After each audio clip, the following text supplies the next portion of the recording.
the map, we have our ESF Protoss player starting for Team FX Open. It is FXO Hurricane. Hurricane just performed an all-kill against NS Hosa in the GSTL, winning against Salvation, Tacita, Jakji, and Sanai.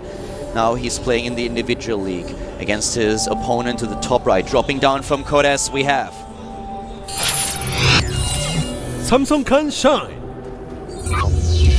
in the round of 32, Shine performed really well. He advanced, being the second in his group together with Symbol. Shine was able to win against Keen, and he also took out Squirtle, who is now back in Codes after he did not have to play his third round match against Tasia, who is going overseas very soon.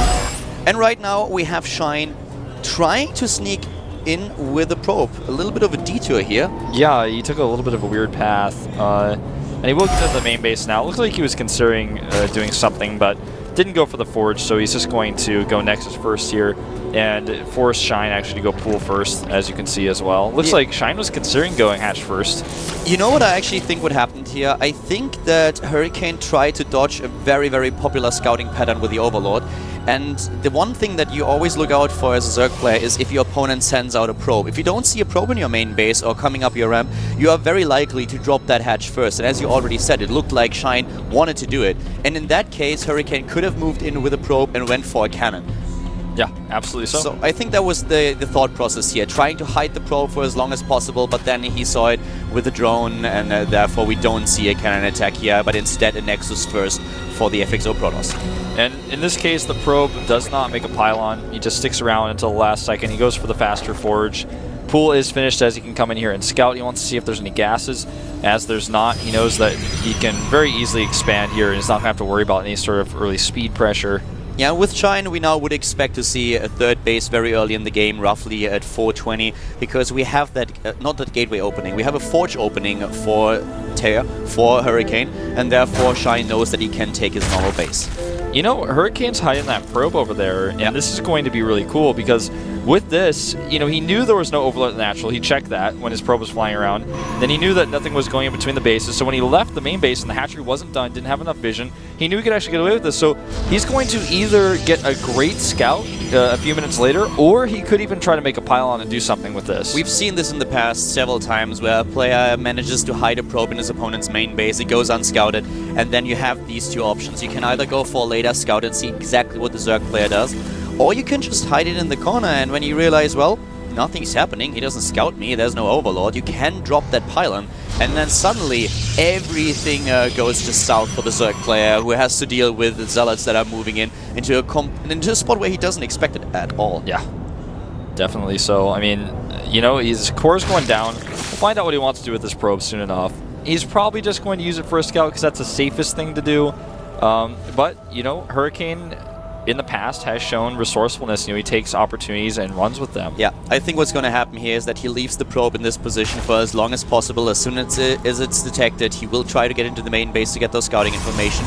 But if he nears completion with the warp gate research, I feel when he realizes, well, you are not going to see that, he's probably going to drop a couple of additional gateways and try to make the best of it. Yeah, would not be surprised. Zealot's coming out here to scout a little bit, which, since he has the probe in the main base, I guess he feels comfortable doing. We have seen players like MC die actually by sending these units out early on, not knowing about slowing attacks. Yeah. And Shine goes for this third base. He has a normal timing for his third base, doesn't hesitate here at all. He knows that it's very unlikely that Hurricane is moving out with an early aggression, starting with a Forge first build. So gas now being taken by the Samsung Khan Zerg player. And the Zealot just moving out a little bit, trying to get control. And here we have those additional gateways that we've been talking about. 3 in total. He's gonna try it. He's gonna drop the pylon in the main base and gonna try for the 4-gate. He also has denied any sort of scout of his gateways.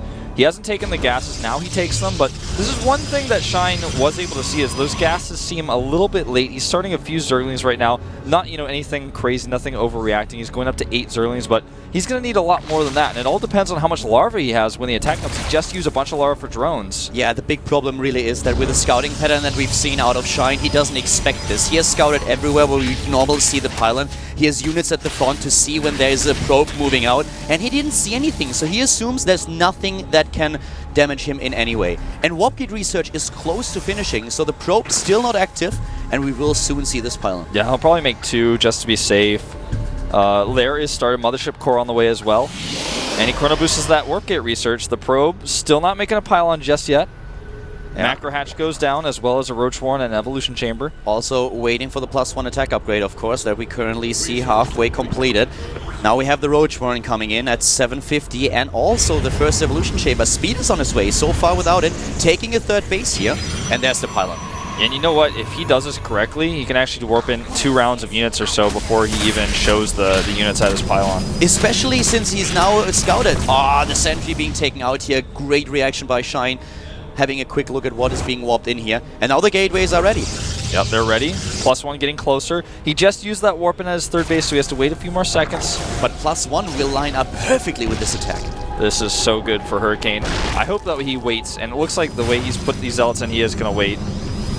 And the Overlord seed. The Overlord seed just barely. He sees what's coming, but does he realize it on the minimap? Yes, he does. He's moving up with the Zerglings. Don't forget, though, there's another attack going to the third base at the same time with the Mothership Core, so we will be able to recall if things go sour there. +1 is done. The Lings run away, and you know what? This could do so much damage, Color. He's got another pylon over here towards the third base. I'm not sure if the Zerg player can handle this. Here comes the attack at the third. There's the Mothership Core. He can always recall out. He has the +1 attack upgrade already for the Zealots. Another round of warp-ins is possible in the main base now. So much trouble here for Shine, who has to deal with this attack at 2 fronts. Yep, the Roach is coming out in the main base, helping him out quite a bit, but he's going to trap these immediately with that force field. Overlord's coming out to die here, and he could try to target down the hatch. Look at the money here for Shine. He's trying to get rid of all those resources, and those injects just popped a second ago, but now the third base is being attacked. The pylon in the main base will go down, but so will the third base here. Well, he almost loses his Mothership Core to that Spore Crawler. That was really close, but he saves it. Now he can recall after if he kills the hatchery. Beautifully done. Oh wow, this is not Ohana, where no man is left behind. He leaves 3 Zealots there to die to the Roaches.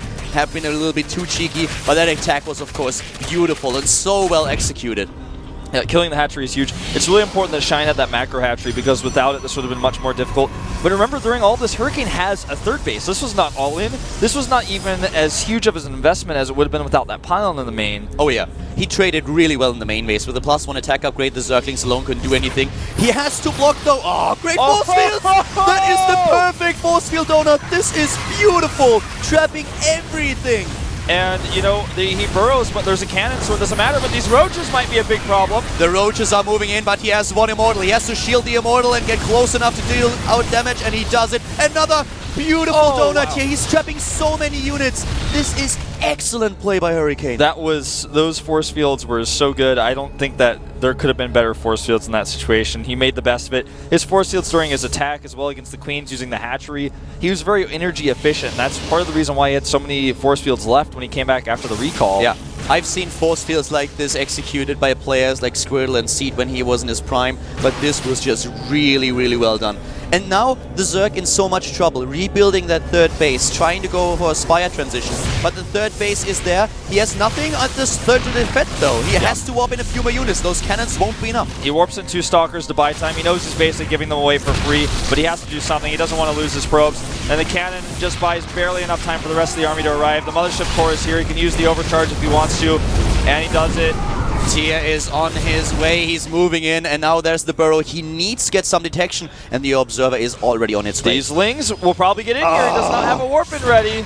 That's a big problem. That should not have happened. He got a little bit too sloppy there. The run by at the natural doing damage. Another set of Lings already in the main base. Shine is really determined to turn things around. The start was awesome for Hurricane, but now Shine is mixing things up quite a bit. He quite certainly is. One thing that's really important too is that he sees the Stargate in the main base, so he knows there's a transition there. Warp Prism trying to do a little bit here in the main base, not too much getting done. Yeah, Hurricane has to be careful that he's not getting too cute here. He lost 15 Harvesters, and he's still in a good position on the same amount of Harvesters as his opponent, transitioning into double Stargate now, getting the +2 attack upgrade. Even catching a few Overlords here. That was stray with a waypoint that was still set to the bottom left. That was a mistake. He's going to kill, like, I think 4 Overlords there. That was a lot. I mean, he has to be careful, but you know, I still like his position, being on 3 bases, being the one who initiates most of the attacks so far. He is looking at a really strong economy. The question really is, what can he do with this army that is moving out now towards the third base of his opponent? The third base still has those cannons up, but he's going to need another warp in of units, just like we saw before. Robotic support bay going up. Meanwhile, he's also chrono boosting out Phoenixes. It's really difficult for him to... he was moving back. I'm not quite sure if that is really the best the best choice here. He's gonna lose this Nexus, I feel. Yeah, it's definitely going to go down if he targets it, and he does. I don't think there's any way he can save it. Even the probes are fighting here, but it's not going to matter. You know, I'm not quite sure if it was the right choice to move back with the army. He might have tried to hit the third base and do damage on his own. Trade blow for blow. That's something that he didn't do here. And if he can't catch those roaches, it will be all for naught.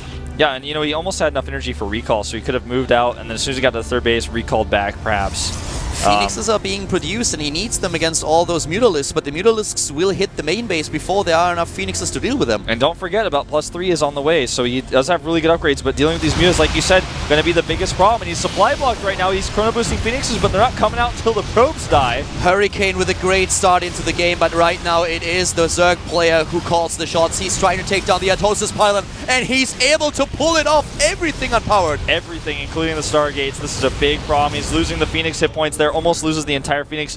One Stargate still powered will actually, the Phoenix, if he doesn't control it well, die instantly. There he goes. And now he can just get more and more of his Mutalisks, sending them into the main base. The two Phoenixes are still there, are heavily damaged already, and with good micro, he should be able to take those down. Hurricane knows that at this point, the only thing that he can do is move out and attack. He's trying to be aggressive here, but he has to kill Shine with the army that is already on the map. I think it's time for him to start spamming cannons at his natural while he does this, because there's no way he's going to actually, I mean, he can't warp and use defend. He could try here. He's got one cannon, but Shine, on the other hand, does he really have what it takes to take down this army? That's the main question. There are a lot of units, a lot of force fields available, and you are right. With a lot more cannons, maybe Hurricane can hold his third base, and that's what he's, or the natural, that's what he's trying to do right now. The third is already gone, so now the natural is being the point of attention for the Zerg. But the cannons, will they really finish in time? It doesn't look like it. He needs to start some cannons at his third base then. If he's not going to hold these, he's going to try to buy some time with that Zealot, but how much time can he really buy? This cannon should be cancelled.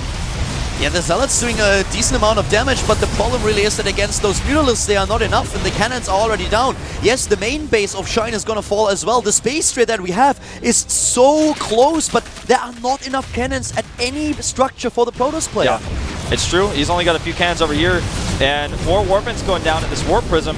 He doesn't really have, I mean, probes does he have left? He has none. He lost every single probe, so the buildings you see are the buildings you get.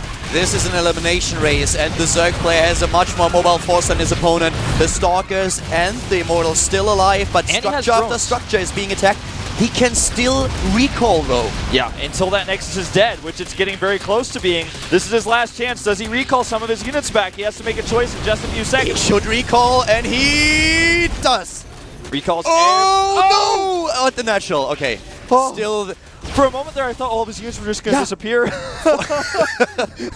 being sucked into the vacuum and never appear again. But yeah, for a second I really thought there was no Nexus left at the natural. But Yeah, now, same here. Now he's guarding his buildings, and he's in a position where he took down every single hatch of his opponent. Shine is trying to build another base to the top left right now. Hurricane, does he have any additional probes? He has no probes. Not a single one, But and he's supply blocked. Yeah, see, the thing is, if he weren't supply blocked, he could make a probe at his natural and then start pylons, but he can't do anything until he loses, you know, like 3 sentries. Maybe he can make a probe that way, but, you know, he's got one queued up right now, but getting his economy back on track is likely never going to happen. Now a few Zerglings borrowing in his main base. He has to take those out. He still has observers on the map, right? He has one, and his opponent does not have a lair, obviously, so he can't snipe that yet. But he probably will make a spawning pool and then go right into the lair as soon as that base to the top left finishes. So now we are in a scenario where Hurricane has to defend, and he wants to get his economy up again, if he possibly can, or find an angle to attack his opponent. The big problem for him really being that there is also another base being built now for his Zerg opponent, and the much mobile force. All those Mutalisks are just so valuable to Shine. I just don't see there's any way Hurricane wins this game because, I mean, he's going to try for it, but he doesn't have enough units to split. I think the Muse can actually fight this army that he left at the natural. He's realizing now, I feel, that there has to be not only another base, but maybe even two. His opponent wasn't revealed, so he knows. But this is going to be very close. I mean, a misstep by Shine can cost him the game here, of course. Yeah, it definitely can. If he loses all of his Harvesters, for example, he saved all his Overlords, so he can actually just, you know, mine and use his resources now. He needs to restart his tech. He needs to start a spawning pool. He needs to get, you know, that lair back up. Maybe even start another Spire. There's the spawning pool. It's going to take quite some time for him to get a decent tech here, but as you can already see with the hallucination, he knows about one of the bases. He knows about both by now. Yeah. and he's moving out. The mutas are very far away from Hurricane's actual base, so you know this could be his moment. He just has to hope that he has enough anti-air when the mutas come back, because they are going to come back. He burrows the drones really smartly here. Hurricane finds himself in such a tense situation given how this game started. I cannot believe this actually happened. And here come the Mutalists. They are moving in. The Guardian Shield is up. He's going for a Time Warp, God knows why. And at the same time, everything dies to the Mutalists. There's just not enough on here. There's not enough. And yeah, he kills the hatchery, but it's not worth it because he can just instantly restart another one. He has 1,000 resources, and I think Hurricane is just out of luck in this game. There's not much left he can do here. I don't think he can win this anymore. The Mutalists alone will rip him to shreds. And you know, there is no mining. That's something that Shine, of course, knows by now. This is a situation where Hurricane had a huge lead in the game, but the decisions that he made later on in the match cost him at least map 1. Yeah, definitely so. I mean, Hurricane's hoping he loses some units so he can make 1 probe. I mean, that's the situation we're in right now. That forward pile that we had early in the game definitely allowed him to take down that third base, putting so much pressure onto Shine. But then the decision to move back every single time and not go for the counter-aggression, that was not really what he wanted. Yeah, he ran into too many run-bys, he didn't detect them early, he had no units out on the map to see those roaches approaching, and then he moved back even though the units would never be able to reach his third base in time. Cheers the GG. Shine